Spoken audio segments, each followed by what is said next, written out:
मित्रों नमस्कार। आज हम लोग चर्चा करने के लिए बैठे हैं बिहार में उद्योग की संभावनाएं और बिहार के हालात। जो आजकल राजनीतिक घटनाक्रम जिस तरह से बदल रहा है उस विषय में बात करेंगे। हमारे साथ कुणाल किशोर जी हैं जो जाने माने सीए भी हैं और बिहार उद्योग पर काफ़ी अपने विचार रखते हैं और काफ़ी नज़दीक से बिहार की इंडस्ट्री को देखते हैं। तो हम लोग लगातार कोशिश करते हैं कि बिहार में उद्योग कैसे बढ़े, कैसे लोग को रोजगार मिले। हमारी चिंता यही रहती है। सबकी अपनी चिंताएं हैं। राजनेताओं की चिंता है कि विधायक एमएलए एमपी कैसे बने, एमएलए एमपी को चिंता है कि मंत्री कैसे बने, और हमारी चिंता बस इतनी है कि बिहार में रोजगार कैसे हो, उद्योग कैसे आए, हम उसके लिए चिंता करते हैं। तो हम लोग इसी विषय पर आज बात करने के लिए हैं। आज पहला एक पॉडकास्ट होने जा रहा है, साफ बातें। एक न्यूज चैनल बना है, एक पॉडकास्ट साफ बातों पे होगा और इस पे आपको जो भी कंटेंट मिलेगा वो साफ साफ ही मिलेगा, उसमें कोई लाग लपेट की बातें नहीं होंगी। तो कुणाल जी, साफ बातों पे आपका स्वागत है। आज हम लोग पहली बार साफ बातों में के पोर्टल पे पॉडकास्ट हम लोग कर रहे हैं। बिहार में जो अभी जो माहौल चल रहा है इंडस्ट्री का, जो अभी दिक्कतें आई हैं, एथेनॉल फैक्ट्रीज आई, राइस मिल को भी बहुत सारे दिक्कत हो रहे हैं, तो क्या फ्यूचर क्या लग रहा है बिहार का, अभी भविष्य क्या लग रहा है? जी बिल्कुल सही कह रहे हैं आप कि बिहार में अभी जो बड़े उद्योग हैं, इथेनॉल के जैसे 12 फैक्ट्रियां हैं, तो उनका जो उत्पादन होता है उस हिसाब से उनको उनकी खरीद का आवंटन नहीं मिला है। तो वो सारी फैक्ट्री आधे क्षमता पे चल रही हैं, कभी बंद हो जा रही हैं, फिर चल रही हैं, फिर कुछ दिन सप्लाई करती हैं ऑयल मार्केटिंग कंपनीज को, फिर बंद हो जाती हैं। और चूंकि ये ऐसा प्रोडक्ट है कि उद्यमी चाह के भी कुछ और नहीं कर सकते हैं, कोई दूसरा मार्केट नहीं है कि आप इसको बेच पाएंगे। हालांकि इसमें एक छोटा सा अवसर आया है अभी, नेपाल सरकार ने भी इथेनॉल ब्लेंडेड पेट्रोल की पॉलिसी लाई है। अच्छा, एथेनॉल का। हाँ, नेपाल सरकार को भी 75 करोड़ लीटर एथेनॉल की आवश्यकता है अपना ब्लेंडिंग करने के लिए, और भारत में ही ज़्यादा एथेनॉल उत्पादन वहीं से लेंगे। जी, उनके यहाँ भी एथेनॉल बनता होगा? उनके यहाँ काफ़ी कम इथेनॉल बनता है, 1 या 2 ही फैक्ट्री है। अच्छा, फैक्ट्री पर है। वो चाहेंगे, क्योंकि उन्होंने जो अपना गजट नोटिफिकेशन किया उसमें लिखा है कि इंपोर्ट के बिल को छोटा करने के लिए वो ऐसा कर रहे हैं। मतलब ये है कि वो चाहेंगे कि उनके देश में ही इथेनॉल का उत्पादन हो, जो 70 करोड़ लीटर चाहिए। परंतु क्या होता है, आपको पता है कि फैक्ट्री को लगने में 2 साल 1.5 साल लगता है, बैंक से फाइनेंस होगा, एक समय लगता है मशीन को सेटअप करने में। तो 2-3 सालों के लिए मुझे ऐसा लगता है कि बिहार के उद्योग के लिए एक अवसर है। ये अगर हम नेपाल सरकार से बात करें, वहाँ की नेपाल ऑयल कॉरपोरेशन, जैसे हमारे यहाँ बीपीसीएल है, वैसे वहाँ पे पब्लिक कंपनी है जो कह रही है कि हम टेंडर के माध्यम से उनको चुनेंगे जिनसे हम इथेनॉल लेंगे। तो ये एक रेट का मामला होगा कि जो सस्ता बिड करेगा। तो बिहार के लिए बहुत सुनहरा अवसर है ये। बिहार के लिए बहुत अच्छा अवसर है। मतलब ये बिहार के जितने भी अभी उद्योग इंडस्ट्री जो परेशान है एथेनॉल वाले, वो अपना भविष्य जो है नेपाल में तलाश सकते हैं। तलाश सकते हैं, नेपाल में कर सकते हैं। और दूसरा, जैसा दर्शकों को भी हमने पहले बताया था कि कर्नाटक में, पटना में, महाराष्ट्र में, उस माननीय सुप्रीम कोर्ट तक भी ये मामला गया हुआ है ब्रीच ऑफ एग्रीमेंट का, क्योंकि एक अनुबंध है जिसकी धाराओं का उल्लंघन का मामला है। तो इसमें निर्णय भी अपेक्षित है अप्रैल महीने में। अप्रैल में 3 हाई कोर्ट में अगली तिथि है, 10 तारीख को माननीय कर्नाटक हाई कोर्ट में इसकी बहस होनी है, और वो शायद अंतिम बहस होगी, क्योंकि वहाँ पूर्व में ही सारी बातें हो चुकी थी। क्योंकि माननीय सुप्रीम कोर्ट ने दोबारा से कर्नाटक हाई कोर्ट को बोला है कि आप समेकित रूप में सब पक्षों का बात सुन करके एक अंतिम निर्णय दें। तो ये यानी कि 10 तारीख को फैसला आने वाला है। फैसला आने वाला है। और ये बस समझिए, एथेनॉल के लिए पूरा भारतवर्ष से जो उद्योगपति, चूंकि देखिए हम लोग एथेनॉल विशेष दबाव क्यों रहता है, चूंकि एथेनॉल प्लांट्स हम लगाए हैं हम लोगों ने, तो एथेनॉल, और चूंकि एथेनॉल बहुत बड़ा उद्योग है। देखिए, प्रधानमंत्री जी ने सदन से एथेनॉल के बारे में बताया कि भारत की बहुत बड़ी उपलब्धि थी कि एथेनॉल प्लांट्स यहाँ पे लगे, सक्सेसफुल लगे। लेकिन चूंकि हमने, हमारी बात बिहार के एथेनॉल प्लांट की है, हम लगाए तो जरूर हम लोगों ने, लेकिन वो प्लांट 2 साल के बाद 50% कैपेसिटी पे आ गए। तो हमारी चिंता है, चूंकि सारे एथेनॉल प्लांट में पैसा ज़्यादा इन्वेस्ट हुआ है और रोजगार भी ज़्यादा सृजन करते हैं। छोटे मोटे रोजगार नहीं, अच्छे रोजगार सृजन करते हैं। तो बिहार में कैसे 20 से 22 हज़ार लोगों को रोजगार पर संकट हुआ है, उसको कैसे हासिल किया जाए। तो पटना हाई कोर्ट में भी केस हुआ है, कर्नाटक में भी केस हुआ है, महाराष्ट्र में भी केस हुआ है, केस हुआ है। लेकिन ओएमसी को चाहिए कि अभी केस क्या खेलना है। अभी देश में ईंधन की किल्लत हो रही है, ईंधन की किल्लत, चाहे वो देखिए अभी मैं देख रहा हूँ कि पूरे देश में उधर मध्य प्रदेश में, महाराष्ट्र में, अलग अलग राज्यों में, उत्तर प्रदेश में पेट्रोल पंप पर लाइन लगी हुई है, जी तेल के लिए लाइन लगा हुआ है। लेकिन कंपनियां कह रही हैं, गवर्नमेंट कह रहा है कि कहीं किल्लत नहीं है, फिर भी लाइन देखने को मिल रहा है। यानी कहीं ना कहीं दिक्कत है तो ही मामला है। क्योंकि ये भी देखा गया था कि लोगों ने एलपीजी का जो मामला था तो उस समय भी बात कहा गया था कि एलपीजी कोई किल्लत नहीं है, आप पैनिक ना हो। लेकिन आज फिर वही सरकार ये बात कहा जी कि नहीं, अभी दिक्कत है, आप पीएनजी पर शिफ्ट हो जाइए, हम होटल में बंद कर दे रहे हैं। अगर कमी नहीं हो तो क्यों बातें होगी? कमी तो है। जी जी जी। नहीं, कमी तो निश्चित रूप से है, क्योंकि आप समझिए कि जो हम बात कर रहे हैं ईंधन का, इसमें जो मुख्य रूप से जो पारंपरिक स्रोत है ईंधन के, जो क्रूड ऑयल है, जो एलएनजी है, ये धरती के नीचे ही पाया जाता है। और ये एक बड़ा संयोग रहा है खाड़ी के देशों का, जो गल्फ के देश हैं, कि उनको भगवान ने ये दिया है, हमें नहीं दिया है। इस वजह से जितने भी हमारे जैसे राष्ट्र हैं, ये हमेशा से कोशिश करते हैं कि हम गैर पारंपरिक स्रोत से, रिन्यूएबल एनर्जी हो गया, या हम कैसे इथेनॉल, इस तरह की कोई नीति लाएं जिससे हमारी उनके ऊपर जो आयात की निर्भरता है वो कम हो। और एक सीमित है, क्योंकि ये काफ़ी महंगा होता है इतने बड़े राष्ट्र के लिए। अगर आप चाहें कि हम रिजर्व मेंटेन करें, चूँकि भारत करता है, जैसा माननीय मंत्री महोदय ने बताया कि 45 और 45 करीब 2 महीने का वो रिजर्व मेंटेन करते हैं। पेट्रोलियम का 6 महीने का रिजर्व मेंटेन करते हैं, ताकि इस तरह की कोई स्थिति आए तो भी देश में ईंधन का संकट नहीं हो। परंतु पूरे भारतवर्ष के लिए सही तरीके से इसका संचय करना काफ़ी मुश्किल है। तो जो लॉन्ग टर्म, दीर्घकालिक जो उपाय है वो यही है कि हम निर्भरता कम करके गैर पारंपरिक स्रोत अपनाएं। न्यूक्लियर एनर्जी हो सकता है, सोलर एनर्जी हो सकता है, इथेनॉल एक बहुत अच्छा विकल्प है, क्योंकि ये पारंपरिक स्रोत में ही मिल जाता है। जहाँ पेट्रोल का इस्तेमाल होता है उसी में ये मिल जाता है, तो 20% तक ये इंपोर्ट को कम करता है। एक चीज और बात सामने आई है, देखिए, इससे क्रूड ऑयल की दिक्कत हो, संकट हो रहा है पूरा। इसे ईरान युद्ध को लेकर काफ़ी दिक्कतें हुई हैं, जैसे एलपीजी का हुआ, तो पेट्रोल डीजल भी है। एक बात हम लोग को बहुत खटक रहा है जी कि जब हमारे भारत में इतना दिक्कत है तो बांग्लादेश को जी। भारत सरकार तेल क्यों दे रहा है? नहीं, ये एक इसमें सालाना जी 1,81,000 जी टन, मैट्रिक टन यहाँ से क्रूड ऑयल या तेल की सप्लाई पाइपलाइन के द्वारा जी बांग्लादेश को भारत सरकार करती है।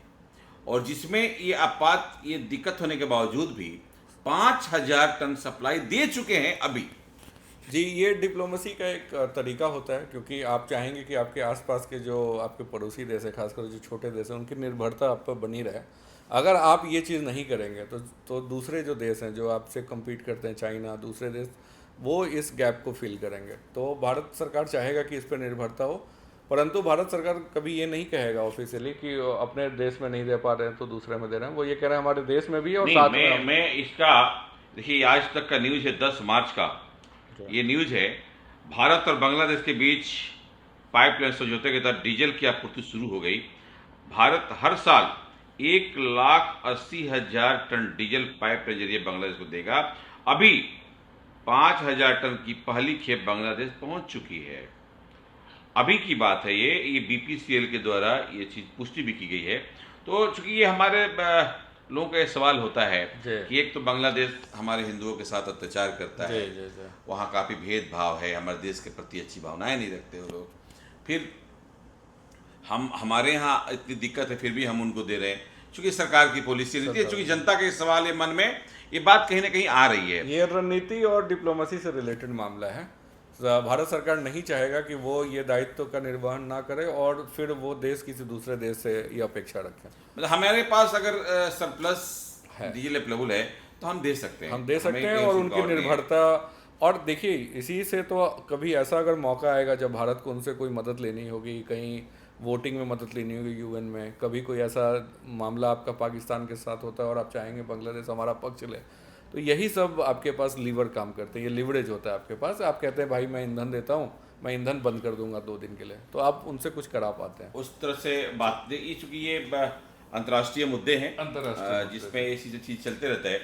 एक चीज़ बहुत तेज़ी से मार्केट में चीज़ चल रही है, एलपीजी का ही मार्केट में बहुत ज़्यादा क्रेज हो रहा है। चूँकि देखिए, गाँव देहात में, ग्रामीण क्षेत्रों में तो लोग लकड़ी से, कोयले से और अब भिन्न तरीके से खाना बना सकते हैं। लेकिन अगर वो जाते हैं, जब शहरों में जाते हैं जहाँ अपार्टमेंट लाइफ से, अपार्टमेंट में ज़िंदगी है, वो कैसे खाना बनाएंगे? उनको एलपीजी की दिक्कत हो रही है। पाइपलाइन से पूरी हर जगह अभी सीएनजी उपलब्ध नहीं है। पटना में ही जहाँ हम बैठे हैं, हम लोधीपुर छज्जू बाग में कहीं हैं, नहीं है पूरा, बहुत जगह पे नहीं है, बहुत जगह है, बहुत जगह नहीं है, तो उनको तो तकलीफ हो रही है। तो एक चीज़ हम लोग न्यूज़ देखा लगातार चल रहा है कि एथनॉल विकल्प बन सकता है एलपीजी का, वो स्टोव आएगा, एथनॉल स्टोव करके पूरा मार्केट में न्यूज आ रहा है। क्या सच्चाई है? क्या ये संभव है? इसका ऑलरेडी एक विकल्प है, जैसे जो हम लोग बोलते हैं नेचुरल गैस, उसका एक विकल्प है बायोगैस। तो बड़े स्तर पे आप देखिएगा भारत में सतत प्रोग्राम है, और भारत सरकार की तीनों जो कंपनियां हैं वो बड़े स्तर पे कंप्रेस बायोगैस खरीद रही हैं। वो आपसे शुरू में ही करार कर रही हैं, जैसे इथेनॉल का मामला था कि हम आपसे 10 सालों तक पूरा आपका कंप्रेस बायोगैस, सीएनजी, वो सीएनजी हो गया, बायो सीएनजी, तो वो ले रही है। एक तो वो विकल्प है, मतलब हम राष्ट्र के रूप में वो ऐसे सोचते हैं कि हमारी आयात निर्भरता कैसे तो कम हो। सीएनजी तो पाइपलाइन से आएगा ना? पाइपलाइन से आएगा, तो वो तो अगर पाइपलाइन पूरा नहीं बिछा है घर घर तक, जी। तो कैसे आएगा? वो मान लिया हमारी सोसाइटी में रहता हूं मैं, तो सोसाइटी पाइपलाइन से आएगा, पाइपलाइन तो बिछा नहीं है, बिछने में यहाँ सालों साल लगते हैं, सालों साल लगता है जी। टेंडर होगा, बिछेगा, फॉर्म अप्लाई होगा तो होगा। हम लोगों ने भी अपने सेक्टर में बात किया पटना में कि भाई हमें घर में नहीं है कनेक्शन, तो बोला 6 महीना लगेगा, अभी नहीं होगा। तो ये तो उनका जब आंसर है, गेल के द्वारा किया जा रहा है। तो एथनॉल के बारे में, क्या एथनॉल का स्टोव आ सकता है? क्या इस पे काम चल रहा है? ये भी जनता को बताना है। नहीं, इथेनॉल तो काफ़ी इनफ्लेमेबल ईंधन है, वो बहुत अच्छे से चलेगा। पर यहाँ पे ये सोचना होगा कि क्या हम इतना महंगा ईंधन आग के लिए, उष्मा के लिए जलाएं क्या? क्योंकि आपके पास दूसरा विकल्प हो, जैसे आप केरोसिन देखेंगे, वो जिसको हमने अभी बंद कर दिया क्योंकि उसमें पोल्यूशन बहुत होता था, तो वो 20 से 30 रुपये आता था। अभी ये इथेनॉल 70-80 रुपये आता है। तो इसकी ईंधन क्षमता बहुत ज़्यादा है, इन्फ्लेमेशन बहुत ज़्यादा है, पर ये काफ़ी महंगा फ्यूल नहीं, है। केरोसिन सस्ता नहीं था, केरोसिन चूंकि सरकार सब्सिडाइज करता था उसको, जी जी। सरकार उसको सब्सिडी के तौर पे ग्रामीण क्षेत्रों में बांटता था। पहले हमको याद है, गांव में जो जन वितरण प्रणाली दुकानें हैं, वहाँ से हम लोगों को मंथली केरोसिन तेल मिलता था, चीनी केरोसिन तेल मिलता था, सब चीज़ें तो उसमें आता था। तो चूंकि बाकी न्यूज़ आ रहा है कि एथनॉल का स्टोव आएगा, तो अभी एलपीजी गैस कैसे मिलता है? एलपीजी गैस का भी कम से कम 60-70 रुपये तो केजी है ही। केजी है, बिल्कुल। नहीं, मैं ये कहना चाह रहा, चूँकि इथेनॉल के दूसरे भी उपयोग है, वो ईंधन जो गाड़ियाँ चलती हैं उसको भी वो पावर दे पाता है। इसलिए सरकार चाहेगी कि इसका इस्तेमाल हम सामान्य जो घर का खाना पीना के लिए जो उष्मा चाहिए उसमें ना करें, वरना ये काफ़ी अच्छा है। ये तो मतलब बहुत अच्छे से जलता है, इसकी जो क्षमता होती है उष्मा देने की वो सबसे ज़्यादा है। तो इसमें कोई बात नहीं, इसको कर सकते हैं, पर क्या इसको करना चाहिए, कोई और विकल्प खोजना चाहिए? ये हाँ, ये बात भी है। लेकिन भारत सरकार में एक चीज़ में देखा है कि भारत जो आत्मनिर्भर की तरफ बढ़ने की कोशिश किया, अभी उसमें मौका भी है कि आत्मनिर्भर पर ट्रायल कर ले। एथनॉल अभी पेट्रोल में मिलाया जा रहा है। देखिए, ऊर्जा बहुत ज़रूरी है, ऊर्जा बहुत ज़रूरी, क्योंकि गाड़ियाँ चलनी हैं। आज अगर डीजल पेट्रोल की दिक्कत होगी तो आवागमन ठप हो जाएगा। हमारे यहाँ ट्रांसपोर्ट सिस्टम उतनी स्ट्रांग नहीं है। हमें घर से बाहर जाना है तो हमें अपनी गाड़ी का इस्तेमाल करना, चाहे बाइक का इस्तेमाल करना या कार का इस्तेमाल करना, वो भी इस्तेमाल करना है। ट्रांसपोर्ट सिस्टम, ट्रक्स में बहुत सारे लॉरीज हैं, टेलर्स हैं, तो डीजल चलते हैं ना। तो अगर दिक्कत होती है तो कहीं ना कहीं हमें इसके बारे में सोचना पड़ेगा, क्योंकि लंबा सोचना पड़ेगा। ये आज की बातें नहीं है, ये दिक्कत। अब मोदी जी ने क्या कहा? मोदी जी ने बात कहा साफ साफ कि ये लंबा चलेगा, हमें तैयारी करनी पड़ी कोरोना की तरह। कोरोना की, अब सोचिए कि उन्होंने कितनी गंभीर बातें कही हैं। यानी कि हम लोग बहुत हल्के में ले रहे हैं, क्योंकि हमारे यहाँ एक व्यवस्था है, सिस्टम है, तो लगता है सरकार हमें व्यवस्था कर लेगी। लेकिन उन्होंने आगाह किया है कि दिक्कत होने वाली है, आपको कोरोना की तरफ तैयार रहना होगा। तो क्या हमें एक उन्होंने संदेश दिया कि हमें कैसे अलर्ट रहना पड़ेगा? किसी भी देश के लिए सर, ये एनर्जी सिक्योरिटी एक सबसे बड़ा मसला होता है, क्योंकि जैसा आपने बोला, और केवल सामान के मूवमेंट के लिए नहीं, जैसे हम सुबह उठते भी अपने घर में तो पंखा है, और जो चीज़ भी हमारे इर्द गिर्द आप देख रहे हैं बना हुआ है, ये सब किसी न किसी ईंधन उष्मा की वजह से बना हुआ है। अगर एक ग्लास बना हुआ किसी फैक्ट्री में तो आग लगाया गया होगा। तो आपके पास इतना ईंधन होना ही चाहिए। एनर्जी सिक्योरिटी बोलते हैं, ये बहुत बड़ा मसला होता है किसी भी देश के लिए। भारत इस पे हमेशा से जूझता रहा है, क्योंकि हमें, जैसे हमने बताया, भगवान ने हमें धरती के नीचे क्रूड नहीं दिया। अगर वो दिया होता तो आपका मामला बहुत आसान हो जाता है। तो फिर आपके पास अब विकल्प होते हैं कि आपके देश में अगर पूरा 100 मेगावाट बिजली की खपत है, तो आप कहाँ कहाँ से कितना उत्पादन कर रहे हैं। और भारत चाहेगा, भारत देश चाहेगा कि वो ज़्यादा से ज़्यादा गैर पारंपरिक स्रोत पे जाए। और न्यूक्लियर एनर्जी एक बहुत बड़ा, क्योंकि जैसे सोलर की एक लिमिटेशन है कि वो जो सूरज से लिंक्ड है, तो रात में वो आपको मदद नहीं कर पाता है। इसी तरीके से जो विंड एनर्जी है, गुजरात में बड़े बड़े विंड एनर्जी के उन्होंने वो प्लांट्स लगाए हैं, उसकी भी एक लिमिटेशन है कि अगर उस तरह का एरिया नहीं है जहाँ पे विंड बहुत तेज़ी से बहता है, तो आपके पास जो बड़ा स्रोत जिससे आप बहुत ज़्यादा एनर्जी कर सकते हो, न्यूक्लियर है। परंतु उसमें वो दिक्कत है कि उसके प्लांट में सुरक्षा के बड़े सारे मापदंड होते हैं, अगर वो पालन नहीं किए जाएँ तो एक बड़ा दुर्घटना हो सकता है। तो ये एक जीवंत मुद्दा है जिस पे जो भी भारत की सरकार होती है वो हमेशा इस पे संघर्ष करती है कि इसको कैसे दूर करें। तो इथेनॉल एक बहुत अच्छा उनको लगा कि एक माध्यम है जो पारंपरिक और गैर पारंपरिक दोनों के बीच का मसला है। कोल और इस तरह के जो पुराने हमारे पास स्रोत हैं उनको धीरे धीरे बंद करने की बात है। क्लाइमेट चेंज का टाइम है, लोग कहते हैं कि जलवायु परिवर्तन हो रहा है इन चीज़ों से। तो ये एक समस्या, इसी की तरफ उन्होंने इंगित किया है कि हम कोई बड़ा निर्णय लेंगे, किसी बड़े डायरेक्शन में देश की एनर्जी सिक्योरिटी के लिए कोई पहल करेंगे, तो आप लोगों का साथ होना चाहिए हमारे साथ। मुझे जो लगता है वो ये कहना चाहता है। ओके, लेकिन हमारे देश में जैसे क्रूड ऑयल के लिए जो इतनी मारवाड़ चल रही है, सब शायद देशवासियों को पता होगा, जानकारी भी होगा कि हमारे देश में भी क्रूड ऑयल ज़मीन से निकालने के लिए, क्रूड ऑयल गैस को निकालने के लिए हमारे यहाँ एक संस्था है ONGC। जी है। और ONGC की जब स्थापना हुई थी, जब हमारे देश में तेल की खोज हुई थी और जैसे पदार्थ की खोज हुई थी, तो काफ़ी अच्छे मात्रा में उस समय देश में करीब 29% देश का पूर्ति ONGC कर देता था। हमारे देश में भी नहीं, ONGC करता था, पर वो भारत से नहीं निकालता था, उसके बाहर में ऑयल रिग्स। नहीं, मुंबई में आता है। मुंबई में मुंबई में ONGC का जी। हमारे देश का आज भी देश में काफ़ी मात्रा में क्रूड ऑयल निकलता है। जो देश का 20% जो है क्रूड ऑयल अपने देश से होता है। 1,34,000 बैरल प्रतिदिन उत्पादन करता है क्रूड ऑयल भारत में ONGC, जिसका मुंबई केंद्र है। वहाँ से भी होता है, ऐसा नहीं है। हाँ, मतलब भारत चूंकि 40 देशों से इंपोर्ट करता है, एक देश से नहीं, अलग अलग देशों से इंपोर्ट करता है। लेकिन अधिकांशतः देश जो खाड़ी देश ज़्यादा हैं, जो अमेरिका ने बहुत सारा सेंक्शन लगा, अमेरिका के दबदबा आया कि मेरे से ही लेना है। जब से 2014 के बाद थोड़ा कम हुआ है ONGC का, पहले काफ़ी मात्रा में। उनके यहाँ एक फ्रैकिंग टेक्नोलॉजी बोलते हैं अमेरिका में, जिससे वो तेल निकालते हैं, जो पर्यावरण पे काफ़ी कुप्रभाव भी पड़ता है। तो वो चूंकि उनका हमेशा युद्ध चलता रहता है खाड़ी देशों से, उन्होंने अपने सिस्टम को ऐसा बनाया कि वो उनके बिना भी तेल निकाल पाते हैं। और बिल्कुल आपने सही कहा, वो चाहते हैं कि वही तेल हम भी लें। हाँ, जो कि हमें काफ़ी महंगा पड़ेगा इसके समानुपात जो हमें खाड़ी देश देते हैं। होता है। देखिए, अभी जो इराक में युद्ध चल रहा है, ईरान में युद्ध चल रहा है, और पूरा खाड़ी देश डिस्टर्ब है, इसका असर तो क्या युद्ध खत्म होता असर खत्म हो जाएगा? नहीं, ये इतनी बार युद्ध हो चुका हुआ है। आप देखिए, कभी ओमान में, कभी वहाँ की, एक मैसेज पूरे दुनिया में सब देशों के पास है कि आप इनके ऊपर निर्भर नहीं रह सकते हैं ईंधन आयात के लिए, क्योंकि यहाँ कुछ भी हो सकता है। कभी सिया सुन्नी विवाद होता है और कभी अमेरिका उसमें इन्वॉल्व होता है, कभी इजराइल इन्वॉल्व होता है। तो ये विवाद तो चलता रहेगा, क्योंकि इस विवाद की जड़ में आपस में जो इजराइल और इनके बीच में जो ट्रस्ट डेफिसिट है वो है, तो वो इतनी जल्दी ख़त्म होने वाला नहीं है।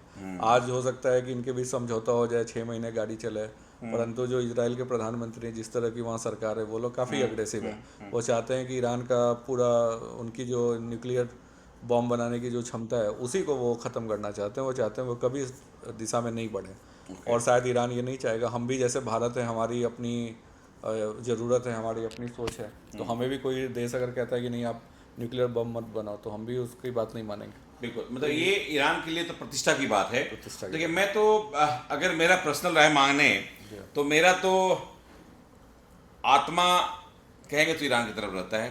क्योंकि आप किसी देश के राजा को मार दीजिए, प्रधानमंत्री को मार दीजिए अटैक करके, पहले युद्ध की एक नीति होनी चाहिए। आप सीधा आप अटैक कर दिया, आपने प्राइम मिनिस्टर और उसको और वो केवल उस देश के राष्ट्र प्रमुख नहीं थे, वो जो सिया समुदाय है, मुसलमानों के अंदर में एक समुदाय सिया है, उसके वो धर्मगुरु भी थे, उनको पूरे दुनिया भर के सिया समुदाय अपना धर्मगुरु मानते थे। अब ये गलत है सही है वो अलग बात है, पर वो जैसे ईसाइयों के लिए पोप है, जैसे हमारे लिए शंकराचार्य हैं, वैसे पूरे दुनिया भर के सिया समुदाय के लोग जो सिया सेक्ट में बिलीव करते हैं, उनके वो धर्मगुरु थे, उनके लिए वो अयातुल्ला थे। उनको आपने जाकर के मारा, और बिना ये युद्ध, ये इसको वॉर क्राइम बोलते हैं। मतलब ये कहीं अमेरिका को अफसोस है इस बात का। अभी तो दिख रहा है कि भाई युद्ध में उनको काफ़ी दिक्कतें आ रही हैं।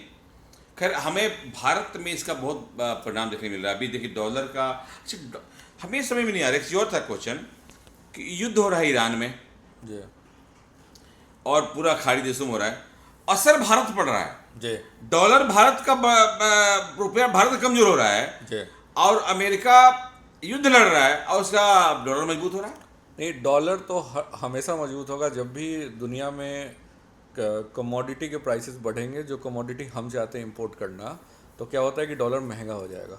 तो जैसे जब भी युद्ध होता है, आप समझिए कि दुनिया में एक सप्लाई चेन बोलते हैं कि गुड्स के मूवमेंट का एक तरीका होता है, कुछ लोग बनाते हैं, कुछ लोग उसका उपयोग करते हैं।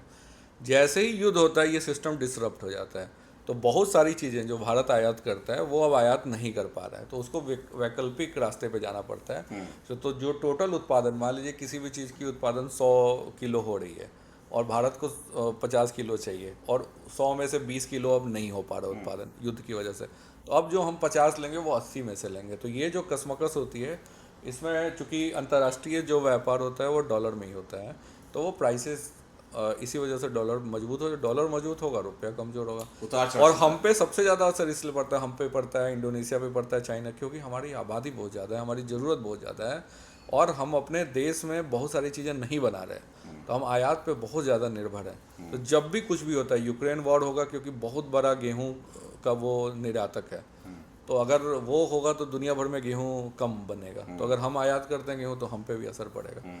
तो जब तक हम एक आयात प्रमुख देश है जहाँ पे हम कम निर्यात करते हैं, ज़्यादा आयात करते हैं, तो इस तरह के हर सिचुएशंस में हम पे इसका बुरा असर पड़ेगा। ये तो बस अच्छा, अभी हम लोग थोड़ा बात करते हैं सर। बिहार के राजनीतिक घटनाक्रम पे भी कुछ बात कर लें। जी। बिहार में जिस तरह से राजनीतिक घटनाक्रम, हमारे मुख्यमंत्री जी हैं नीतीश कुमार जी, सम्राट जी डिप्टी सीएम हैं, और उद्योग मंत्री भी दिलीप जायसवाल जी हैं।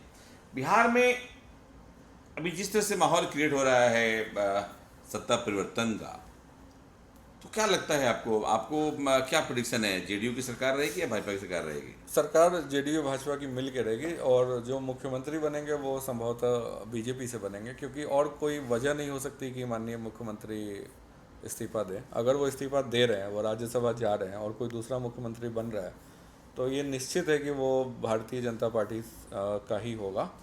परंतु भारतीय जनता पार्टी की एक अपनी इतिहास रही है, खासकर जो हालिया इतिहास है, इसमें वो लोगों को अचंभित करते रहे हैं। अच्छा। राजस्थान में, उत्तर प्रदेश में, तमाम जगहों पे वो एक नए नाम लेके आते हैं, और खासकर ऐसा नाम आता है हमेशा जिसकी किसी के सोच में नहीं होती वो नाम। तो बिहार में कौन सा चेहरा आ रहा हाँ, है, ये बीजेपी तो किस है। पे यकीन कर रही है, कौन सा आदमी आगे आ रहा है, ये नहीं कह सकते, परंतु मुख्यमंत्री बीजेपी का ही होगा। उप मुख्यमंत्री जेडीयू के हो सकते हैं, और शायद एक ही होंगे, क्योंकि निशांत कुमार खुद उप मुख्यमंत्री होंगे, तो जेडीयू नहीं चाहेगा कि कोई दूसरा नेता जेडीयू का उनके समकक्ष खड़ा हो, इस वजह से एक उप मुख्यमंत्री होना चाहिए। अच्छा, बिहार में उद्योग की जो संभावनाएं हैं, जी एथेनॉल तो सेक्टर एक हो गया, जी ठीक है, एथेनॉल के बाद हम लोग बहुत सारे कर लिए। जी बाकी और क्यों क्या क्या संभावनाएं हैं? काफ़ी सारे हमारे पास हमारे साथी कॉल करते हैं, जिनको इंटरेस्ट रहता है कि मुझे बिहार में उद्योग लगाना है, हम और क्या करें, हमसे मार्गदर्शन लेना चाहते हैं, तो जिससे कि हम और भी बहुत सा फूड प्रोडक्ट पे काम हो सकता है। क्या क्या संभावनाएं हैं कि यहाँ पे बिहार में करने के लिए? बिहार में देखिए, उद्योग लगाने के लिए दो चीज़ आवश्यक है, या तो रॉ मटेरियल जो कच्चा माल है वो उस जगह के आसपास हो जहाँ पे आप फैक्ट्री डालना चाहते हैं, या फिर बना बनाया बाजार वहाँ पे हो, ताकि आप उस माल को बेच पाएँ। अगर ये दोनों ही चीज़ आपके यहाँ नहीं है तो उद्योग नहीं लगाना चाहिए। तो उस तरीके से अगर आप देखें तो बिहार में जो फूड प्रोसेसिंग है उसका कोई भी चीज़ आप डाल सकते हैं। आप आलू का चिप्स का फैक्ट्री डाल सकते हैं, आप चूँकि हमारे मसाले अच्छे होते हैं, मसाले की फैक्ट्री डाल सकते हैं आप जितने भी फ्रूट के जितने प्रोडक्ट होते हैं, जेम, जेली, फ्रूट का कोई कॉम्बिनेशन, जूस का, वो सारा कुछ आप बना सकते हैं। यहाँ पे बेवरेजेस का हर स्पेक्ट्रम आप यहाँ डाल सकते हैं। मिलिंग में भी काफ़ी स्कोप है, हमारे यहाँ धान बहुत ज़्यादा होता है, मक्का बहुत ज़्यादा होता है, गेहूँ बहुत ज़्यादा होता है, तो राइस मिल, फ्लावर मिल, इस तरह का कोई भी मिलिंग का, मेज का भी मिल का यूनिट डाल सकते हैं आप। तो फूड प्रोसेसिंग में सब कुछ डाल सकते हैं। शिक्षा का यहाँ कच्चा माल भी है और यहाँ बाजार दोनों है। तो शिक्षा के लिए जैसे हम लोग देखते हैं पुणे और बेंगलोर को किस तरीके से वहाँ की सरकारों ने डेवलप किया है, हम भी कर सकते हैं, क्योंकि यहाँ पे सबको ही, सारे जो फैमिली में पिता माता हैं वो बेटे की शिक्षा पे बहुत ज़्यादा ध्यान देते हैं, कर्ज लेकर के भी लोग पढ़ाते हैं, और बच्चे भी यहाँ मेधावी है, पढ़ने वाले, शिक्षक भी यहीं के हैं। तो आप देखिए कि बेंगलोर में बच्चे भी यहीं के होते हैं, शिक्षक भी बिहार के होते हैं, दोनों पढ़ा रहे हैं बेंगलोर के किसी कॉलेज में। तो वो कॉलेजेस तो वहाँ पे काफ़ी बड़ा हो सकता है। मेडिकल क्षेत्र में बाज़ार बहुत बड़ा है, कच्चा माल हमारे यहाँ नहीं है, लेकिन आप दवाई की बहुत बड़ी फैक्ट्री डाल सकते हैं, क्योंकि यहाँ बहुत ज़्यादा खपत है, 13 करोड़ आबादी है, तो दवाई सबको चाहिए। हमारे यहाँ बिल्कुल फैक्ट्री नहीं है, एक या दो फैक्ट्री है। तो आप मेडिसिन में, और मेडिसिन में पूरा कुछ, केवल मेडिसिन ही नहीं, आप हेल्थ केयर के जो हॉस्पिटल के बेड्स होते हैं, ग्लव्स होते हैं, नाइट्रेट ग्लव्स होते हैं, आपका वाटर होता है, ये डिस्टिल वाटर और ये सब जो इस्तेमाल होता है, सिरिंज हो गया, तो ये तमाम चीज़ों की फैक्ट्री बिहार में बहुत आसानी से डाल सकते हैं, क्योंकि पूरा मार्केट उपलब्ध है। और हेल्थ केयर में हॉस्पिटल खुद, आप सेवा क्षेत्र में बड़ा इंटरवेंशन कर सकते हैं। इसके बाद जो हमारे यहाँ खपत होता है, जैसे अगर आप देखेंगे 13 करोड़ आबादी है, तो हमारी जो रोज़मर्रा की ज़रूरतें हैं, बेसिक स्तर पे भी परचेजिंग पावर हमारे यहाँ पर पर्सन ज़्यादा नहीं है। तो अगर हम बोले कि काफ़ी फैंसी टीवी फ्रिज की मैन्युफैक्चरिंग करें, तो यहाँ बाज़ार नहीं है और यहाँ कच्चा माल भी नहीं है, तो वो प्रॉफिटेबल नहीं होगा। परंतु साइकिल मैन्युफैक्चरिंग की अगर अच्छी इकाई डालें बिहार में, बाईसाइकिल की, तो वो चलेगी। अगर आप ये जो छोटी ज़रूरतें हैं, ग्लास, टेबल, चेयर, फर्नीचर का काफ़ी ज़्यादा अच्छा बड़ा फैक्ट्री आप डाल सकते हैं यहाँ पे। इस तरीके से अगर हम सोचें, और एक और तरीका होता है जो दूसरे देश और दूसरी सरकारें इस्तेमाल करती हैं, जैसे जो हमारे बिहार को ज़रूरत है, आप देखिएगा दवाई के लिए Bihar medical services infrastructure limited एक कंपनी है, जो दुनिया भर की कंपनी से दवाई खरीद के बिहार में प्राथमिक उपचार केंद्र पे, सदर अस्पताल में देती है। कल को अगर वो टेंडर में केवल एक प्रावधान ये डाल दे कि हम जो भी दवाई खरीदते हैं, हम प्राथमिकता उनको देंगे जिनकी फैक्ट्री बिहार में स्थापित हो, और वो अपनी फैक्ट्री से माल मुझे सप्लाई करें, तो ये भी एक तरीका होता है। इसको हम लोग बोलते हैं नज इकोनॉमिक्स, कि आप इनडायरेक्टली प्रेशर देते हैं लोगों को फैक्ट्री यहाँ डालने के लिए। इसका एक दूसरा उदाहरण हो सकता है, जैसे सोलर पे बहुत बड़ा काम बिहार में कर रहे हैं, सोलर लाइट हर जगह पे लगा रहे हैं। कल को अगर वो बेरेडा, जो Bihar renewable energy development authority, अगर वो टेंडर में एक प्रावधान डाल दे कि टेंडर में सारे लोग आने के लिए उनको वेलकम है, परंतु हम प्राथमिकता पे उनसे लेंगे जो यहाँ फैक्ट्री डाल के यहाँ से हमें सोलर पैनल खरीदते हैं, तो इस तरीके से आप सोलर पैनल कर सकते हैं। जो बिहार पुलिस है वो बड़ी मात्रा में यूनिफॉर्म लेती है, जो ड्रेस होता है, शूज़ होता है, शिव नरेश और इस तरह की कंपनीज देती है। अगर इनको ये बोलें कि आप बिहार में जब देते हो तो बिहार की फैक्ट्री से दो। इस तरीके से अगर सरकार जितना भी चीज़ प्रोक्योर करती है, सर्विसेज और गुड्स, उसको अगर एक अवलोकन करे, डिपार्टमेंट वाइज एक डेटा निकाले कि कौन सा माल कहाँ पे हम खरीदते हैं, और सबके लिए केवल एक, उनको एक लाइन डालना है, वो किसी को मना नहीं करे, क्योंकि मना करना गलत होगा। अगर प्रायोरिटी हम देंगे तो इतना बड़ा यहाँ पे उद्योग सघन रूप से बढ़ेगा। और ये मैं बिल्कुल, आप जो आपने बात कहा, इतनी बड़ी बातें कही अपनी, इतनी अच्छी बातें कही। देखिए, बिहार में उद्योग के लिए जरूरत है बाजार। अगर बिहार में कोई चीज़ का कोई प्रोडक्ट बनता है और सरकार उसमें प्रायोरिटी डालती है टेंडर्स में, तो उद्योग लगाने वालों का मनोबल हाई होता है और उनको बाजार मिलता है। नहीं तो ये नहीं कि हम यहाँ फैक्ट्री लगाएं और उसका माल बाहर से बन के आ जाए, तो क्या फ़ायदा, तो फिर वो बाजार वाला कहाँ जाएगा। हालांकि मैंने सदन में एक बार सुना था कि बैग की फैक्ट्रीज लगी, लेकिन बैग बाहर से बंद किया जाते हैं और यहाँ पे दिखाते। ऐसा नहीं होना, यहाँ इंडस्ट्री लगनी है, यहीं से ब्रांडिंग होनी, यहीं से आप सही बताया आपने, शूज़, सेफ्टी का आइटम्स, हेलमेट्स, फिर से बहुत सारे पाइप्स वर्क, हेल्थ केयर का सामान, तो बहुत चीज़ें बन सकते हैं यहाँ पे, और इस पे काम हो सकता है। और सरकार को इस पे गाइडलाइन लाने की ज़रूरत है कि हम अपने जो भी उत्पादन हमारे बिहार में होगा, उसकी क्वालिटी और गुणवत्ता की जांच हो सकती है।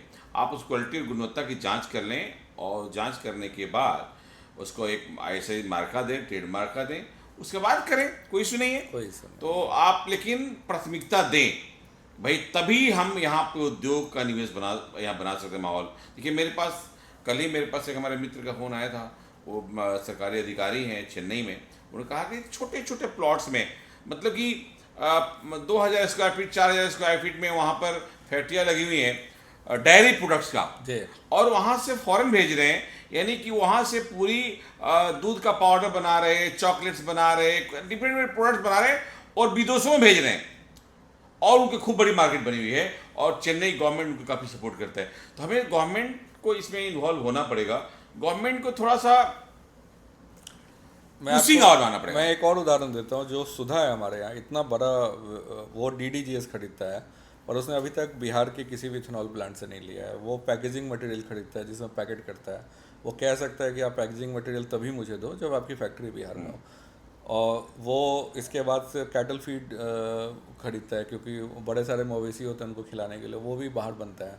अगर आप इन चीज़ों को देखेंगे तो काफ़ी बड़ा रोजगार यहाँ क्रिएट हो सकता है। इसके लिए कोई बहुत बड़ा सोच नहीं चाहिए, छोटा सा आपको एक प्रावधान डालना है, बाकी उद्यमी खुद कर लेंगे। अगर मुझे पता चल जाए कि मैं फैक्ट्री डालूंगा और सुधा हमारे टेंडर में हमें प्राथमिकता देगी, तो हमारा तो लगभग श्योर है कि हमारा तो ये सरकार कितनी बड़ी बातें हैं। सरकार में ऐसे लोग कह सकता है जो कि इस तरह की बातें कर पाए कि सरकार जो हमारे बिहार में उत्पादन हो और उसका मार्केट मिले, सरकार के अंदर मिले। ये सब बातें हैं बिहार में उद्योग कैसे बढ़ा सकते हैं। क्योंकि हमारी चिंता बिहार में उद्योग की है, सबकी अपनी अपनी चिंताएं हैं। हमारी चिंता है, जो हमारे पास काफ़ी लोग कॉल करते हैं, मुझे नौकरी चाहिए, रोजगार चाहिए, हमें आप नौकरी दे दीजिए। भाई साहब, स्थितियाँ मैं देखता हूँ यहाँ नौकरी उनको 1500, 2000, 15,000, 20,000, 10,000 की नौकरी चाहिए। उनको नौकरी चाहिए ही चाहिए। मतलब ये नौकरी के पीछे दीवाने हैं, और हम तो कोशिश करते हैं कि उनको किसी स्वावलंबी बनाएं, खुद उनको बोले कि आप नौकरी क्रिएटर बनो। फिर भी हमें जॉब चाहिए। हमारे यहाँ से लोग बाहर जाते हैं काम करने, वेल्डर, पीटर, हर तरह के लोग।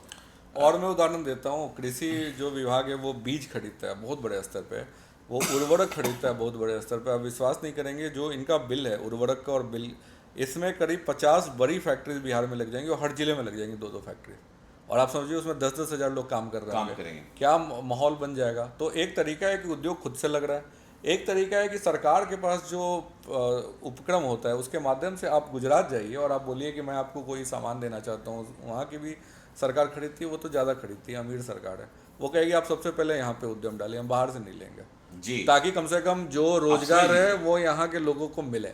ये तो कोई बड़ी बात नहीं है, इसको करेंगे। और मान लीजिए कि ठीक है, एक समय हुआ होगा जब यहाँ में उद्यमी नहीं होंगे, आज के समय उद्यमी है, और आज के समय आप उनको बुला सकते हैं, आप जैसे उद्यमी को बुला करके एक प्राइवेट मीटिंग कर सकते हैं और उनको दे सकते हैं।